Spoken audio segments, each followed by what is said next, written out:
Assalamualaikum warahmatullahi wabarakatuh. Perkenalkan, nama saya Sepana Nur Fadila dengan NIM 2111036 dari kelas CFB 6A. Saat ini saya akan mempresentasikan atau menjelaskan tentang metode perseptron. Langsung aja, apa sih perseptron itu? Perseptron merupakan salah satu jenis ANN atau jaringan saraf tiruan supervised. Perseptron pertama kali diperkenalkan oleh Frank Rosenwald pada tahun 1958. Perseptron adalah jenis ANN untuk layer tunggal dan mempunyai performa yang baik pada klasifikasi data linier. Untuk klasifikasi data yang tidak linier, perseptron mempunyai performa yang kurang baik. Bisa dilihat di gambar, perseptron di sini terdapat input dan juga waves, yaitu bobot yang akan menghasilkan output. Lalu, selanjutnya perseptron adalah salah satu metode jaringan saraf tiruan sederhana yang menggunakan algoritma training untuk melakukan klasifikasi secara linear. Perseptron digunakan untuk melakukan klasifikasi sederhana dan membagi data untuk menentukan data mana yang masuk dalam klasifikasi dan data mana yang misklasifikasi atau di luar klasifikasi. Perseptron dapat kita gunakan untuk memisahkan data yang dapat kita bagi menjadi dua kelas. Misalnya kelas C1 dan kelas C2. Selanjutnya, perseptron dalam jaringan saraf tiruan memiliki bobot yang bisa diatur dalam suatu ambang batas atau threshold. Melalui proses pembelajaran atau learning, algoritma perseptron akan mengatur parameter bebasnya. Tujuan dari jaringan adalah untuk mengklasifikasikan masing-masing pola input dan pola output baik yang bernilai +1 atau yang bernilai -1. Di sini ada algoritma pembelajaran perseptron. Yang pertama yaitu melakukan inisialisasi semua inputan, matriks vektor, target, dan juga learning rate atau alpha. Yang kedua, lakukan pengecekan semua vektor yang misclassification dengan rumus seperti berikut, atau menggunakan rumus aktivasi seperti berikut, yaitu N sama dengan sigma X yaitu input, W sama dengan bobot ditambah dengan bias. Selanjutnya, inisialisasi bobot dan bias. Untuk sederhananya, bobot dan bias yaitu bernilai 0 dan juga learning rate dengan 0 kurang dari alpha dan kurang dari sama dengan 1. Untuk sederhananya, alpha itu bernilai 1. Dan selama kondisi bernilai salah, lakukan langkah berikut untuk masing-masing pasangan S dan T.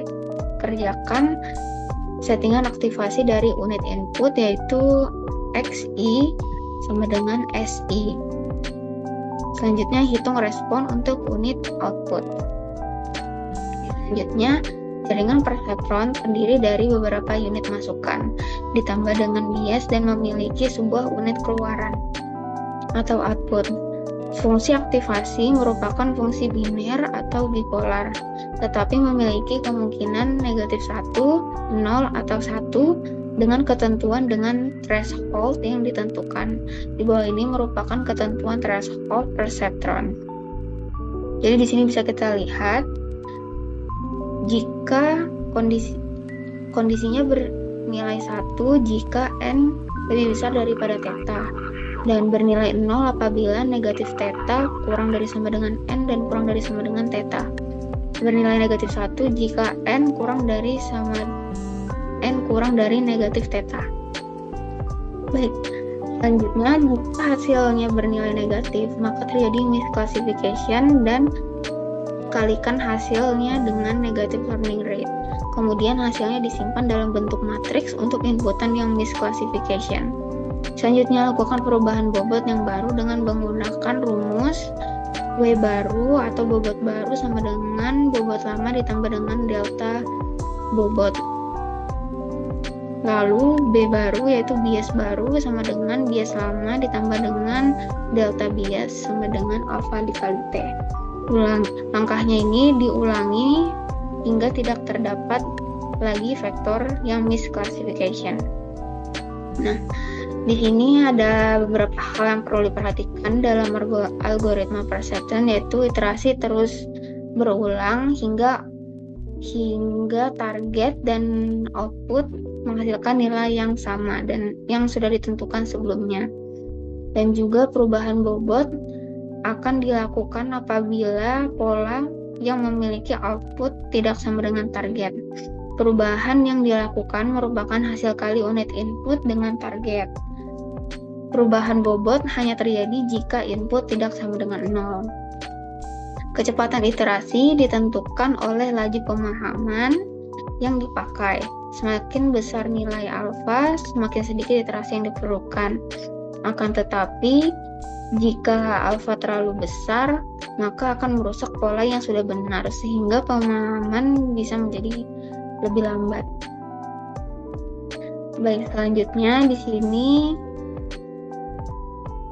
sini ada soal, yaitu buat jaringan perceptron untuk menyatakan fungsi logika N dengan menggunakan masukan bipolar dan keluaran bipolar. Untuk bobot dan bias awalnya sama dengan 0, alfanya sama dengan 1, dan thresholding atau theta-nya sama dengan 0.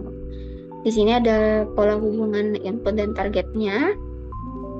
Oke, langsung aja kita ke file Excel.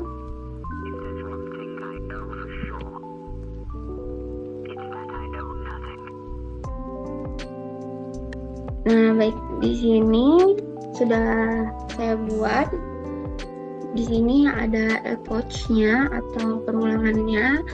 Di sini ada inputnya X1, X2, dan juga biasnya sesuai dengan tabel soal.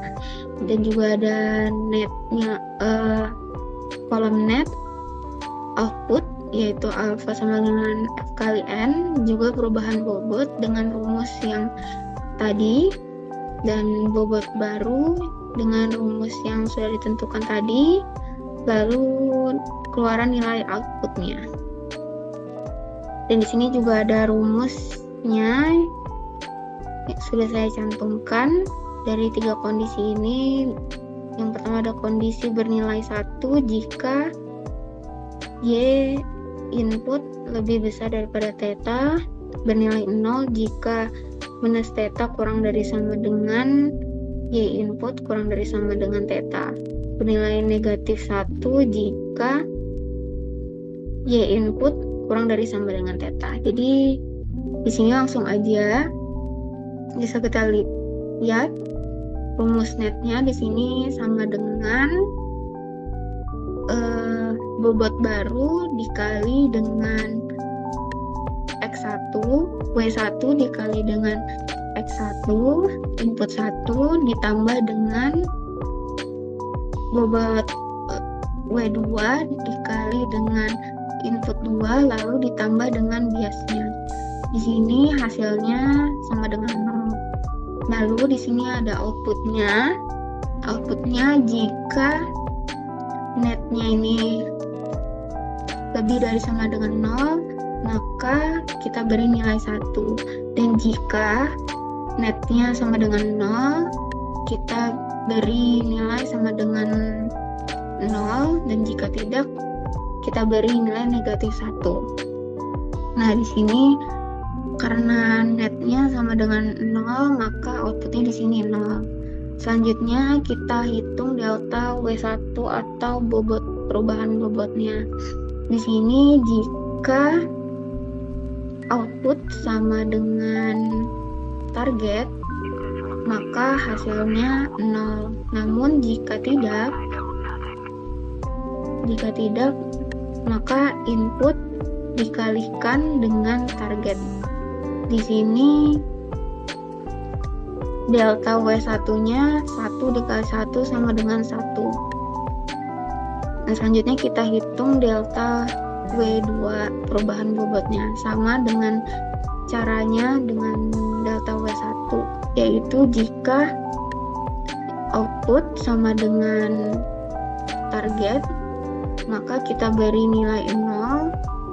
Jika tidak, inputnya kita kalikan dengan target. Di sini inputnya 1 dikali 1. Jadi sama delta W-nya sama dengan 1. Selanjutnya kita hitung nilai delta biasnya. Delta bias jika nilai output sama dengan nilai target, maka outputnya 1. Maka outputnya 0. Dan jika tidak, maka bias dikali dengan target sama dengan 1. Lalu di sini kita hitung juga bobot barunya W1, yaitu sama dengan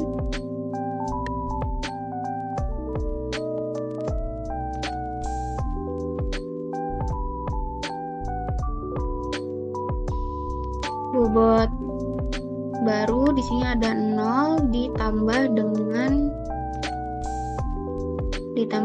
delta W1 sesuai dengan rumusnya. Selanjutnya juga W2 kita tambah dari bobot yang lama W2 ditambah dengan delta W2 sama dengan 1. Selanjutnya bias juga di sini bias ditambah dengan delta bias 0 ditambah 1 sama dengan 1. Selanjutnya kita lihat di sini kita beri kondisi outputnya valid atau tidak valid. Outputnya valid jika nilai output sama dengan target. Tidak valid jika nilai target tidak sama dengan output. Di sini dari effort 1 kita bisa langsung keluarkan aja outputnya.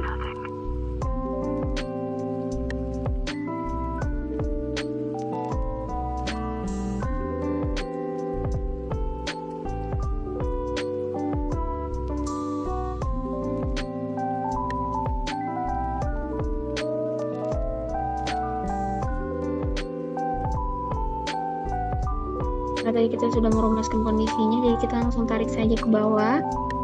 Lalu kita cek output valid dan tidak validnya. Nah, karena di sini masih ada yang tidak valid dan validnya baru 1, jadi kita lanjutkan ke approach 2. Di sini bisa langsung kita tarik aja ke bawah, atau semuanya langsung bisa ditarik juga.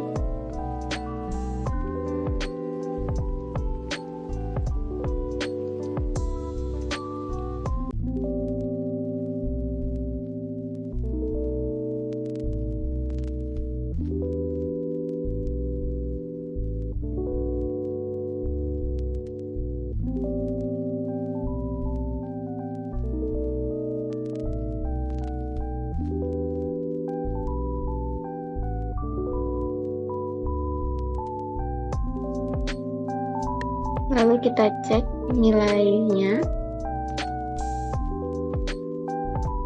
Nah, di approach 2 nilainya udah valid semua. Nah, jika valid maka nilai outputnya di sini udah sama dengan target. Bisa kita cek di sini. Kita beri tanda kuning dan juga di sini. Nah, di sini bisa kita lihat nilai target dan outputnya sudah sama ya. Jadi, sudah sampai approach 2 aja kita melakukan operasinya. Baik, selanjutnya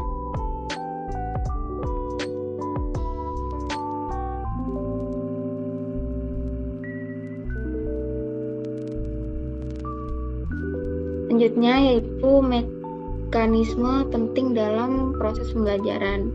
Yang pertama di sini ada hitung selisih keluaran alfa dari target. Yang kedua yaitu jika besar selisih dapat ditoleransi maka alfa diterima. Tetapi jika selisih tidak dapat ditoleransi dan banyaknya perulangan belum n kali maka lakukan perubahan bobot W dan bias. Lalu lakukan komputasi ulang.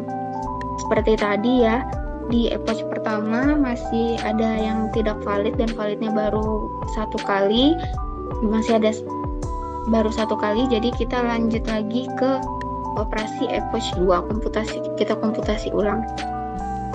Baru yang ketiga, di sini ada nilai bobot baru atau W bergantung kepada nilai alfa. Setelah jaringan memiliki pembelajaran, maka jaringan dapat digunakan untuk menyelesaikan masalah yang sesuai dengan konstruksi jaringan tersebut.